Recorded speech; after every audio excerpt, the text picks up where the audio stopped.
Di antara ribuan pulau, ratusan etnis, dan puluhan bahasa daerah, ada satu bahasa yang menjahit keberagaman menjadi satu kesatuan. Bahasa Indonesia. Inilah kisah bagaimana sebuah bahasa menjadi ruh persatuan dan tonggak kebangsaan kita. Sebelum dikenal sebagai bahasa Indonesia, bahasa ini bernama bahasa Melayu, bahasa perdagangan, bahasa perhubungan, bahasa yang melintas dari pesisir Sumatera hingga Maluku, sederhana, mudah dipelajari dan karena itulah ia diterima banyak kalangan.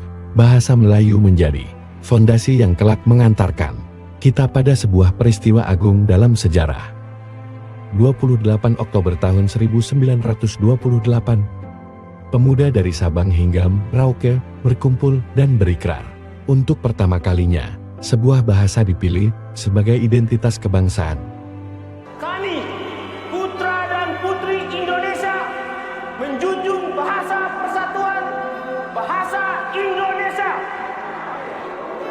Keputusan ini bukan kebetulan.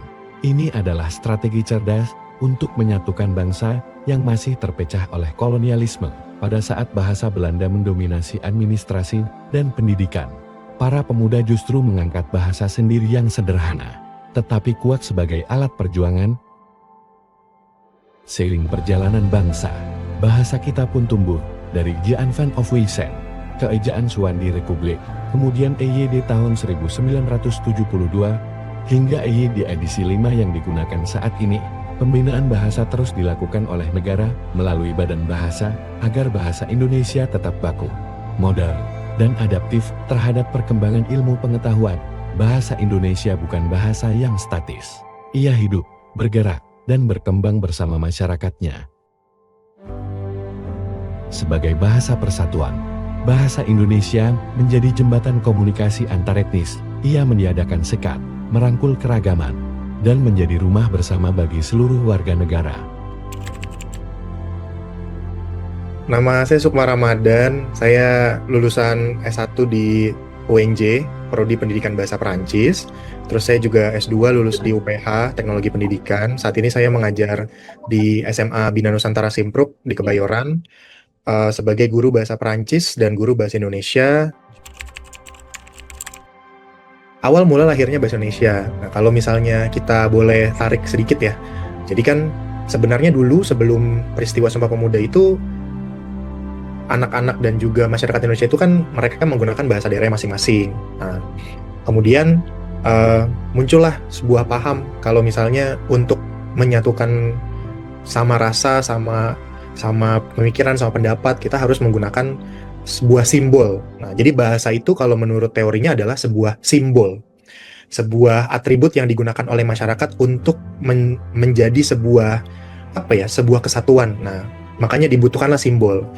Akhirnya muncullah Sumpah Pemuda. Nah, Sumpah Pemuda di tahun 1928 ini membuat bangsa Indonesia bisa dibilang revolusi bahasa ya. Seperti itu, dari awalnya bahasa yang bermacam-macam, akhirnya pemuda-pemuda ini berpikir gimana caranya supaya kita bisa membuat simbol kita sebagai bangsa Indonesia. Akhirnya dibentuklah, disepakatilah bahwa asal muasal bahasa Melayu dijadikan sebagai dasar dari bahasa Indonesia. Nah, kenapa sih bahasa Melayu yang dipakai, sedangkan kalau kita pikir kan masyarakat itu banyak di Pulau Jawa, Sumpah Pemuda adanya di Pulau Jawa, kenapa yang dipilih bahasa Melayu, sedangkan bahasa Melayu itu kan asalnya dari Pulau Sumatera. Nah, ternyata faktanya pada zaman itu bahasa Melayu digunakan paling banyak oleh pedagang. Nah, karena adanya proses perdagangan ini, makanya bahasa jadi lebih mudah tersebar.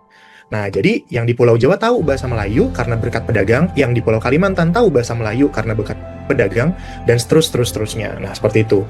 Jadi, karena niat yang tadi, sehingga disatukan, sehingga jadilah bahasa Indonesia.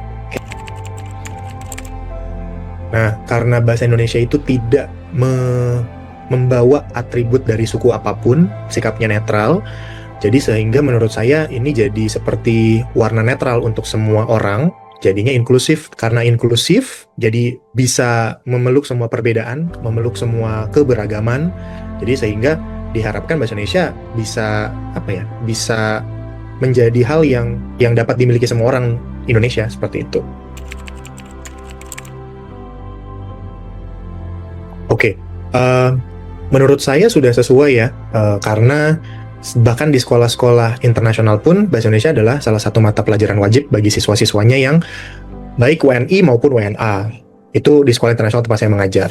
Kemudian kalau kita lihat daerah-daerah, dulu pada tahun 2017 saya sempat pengabdian masyarakat ke salah satu pulau di Banten. Itu ada pulau namanya Pulau Tunda. Saya di sana itu sekitar 15 hari. Di sana mereka itu cuma punya satu sekolah dasar dan satu SMP. Gurunya hanya 3. Jadi saya di sana ikut mengajar. Bahasa Indonesia di sana menjadi bahasa yang digunakan hanya di sekolah. Jadi kalau anak-anak itu sekolah, anak-anak itu pasti tahu mereka harus menggunakan bahasa Indonesia. Tapi pada saat di rumah, pada saat mereka ketemu sama saya misalnya di luar sekolah, mereka akan pakai bahasa daerah mereka, walaupun saya nggak ngerti sebenarnya. Tapi ya berarti dengan adanya bukti-bukti tersebut, kita dapat menarik kesimpulan bahwa bahasa Indonesia sudah tepat dan sesuai digunakan dalam konteks sehari-hari, walaupun hanya lebih sering digunakan di bidang pendidikan. Cuma kan kalau misalnya pendidikan dipakai bahasa Indonesia, kemudian pemerintahan menggunakan bahasa Indonesia, TV nasional menggunakan bahasa Indonesia, berarti bisa kita simpulkan bahwa penggunaan bahasa Indonesia sudah sesuai.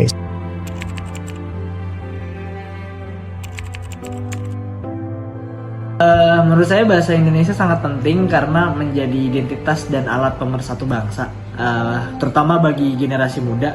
Bahasa Indonesia ini bukan hanya sebagai alat komunikasi aja, tapi juga sebagai simbol kebanggaan dan jati diri dari sebagai orang Indonesia ya. Kalau itu sih menurut saya di lingkungan kampus bahasa Indonesia masih digunakan, tapi sering dicampur dengan bahasa asing atau bahasa gaul. Hal ini menurut saya wajar-wajar aja terjadi. Tapi kadang membuat penggunaan bahasa Indonesia yang baik dan benar itu lebih jarang diperhatikan lagi sih. Generasi muda harus tetap bangga menggunakan bahasa Indonesia ya, tanpa merasa ketinggalan zaman. Menguasai bahasa asing itu ya bagus, emang penting, tapi jangan sampai melupakan bahasa sendiri lah, karena bahasa Indonesia adalah jati diri bangsa negara Indonesia. Bahasa Indonesia bukan hanya alat komunikasi, ia adalah identitas, jiwa, dan rumah bagi seluruh bangsa dari masa perjuangan hingga era digital. Bahasa ini terus menjadi perekat kebangsaan dan penopang negara.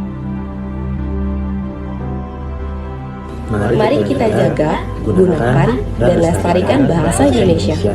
Karena bahasa ini adalah kita. Bahasa Indonesia, bahasa persatuan, bahasa negara, bahasa masa depan bangsa.